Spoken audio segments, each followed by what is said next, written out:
Here's North Omaha's Culxr House has worked in the community, doing everything from helping to register voters to finding creative space for artists. And tonight, 6 News' John Chapman reports the nonprofit now wants to set up an oasis in a food desert. Trying to find a restaurant along the North 24th Street food desert is close to impossible. We're always kind of looking to solve the next problem. Marcy Yates is the founder of the Culxr House.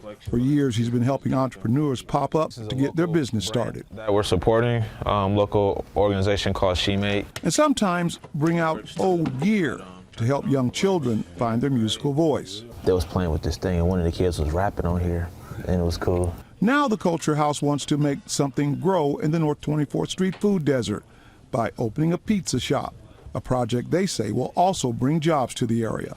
We're partnering with other organizations or partnering with these schools in terms of being able to employ youth, show them how to get in the kitchen and, cook something, learn a recipe. There's just a lot of things that can build from it. The Culxr House plans to go beyond a pizza shop. There are also plans to bring up mixed-use housing development to the area. If you look at a larger picture, right? Pizza shop, living for artists, right? Creative workspace, So our whole point is to help artists provide sustainability, right? Help them be able to acquire skills and be able to become entrepreneurs. Culxr House is one of a number of organizations along North 24th Street recommended to receive ARPA funds to help improve the area. Yates hopes the growth of the Culxr House will attract more business to the area. It would just be the start, to something where folks can, future business owners can be like, hey, I could put a business down there and it'll work.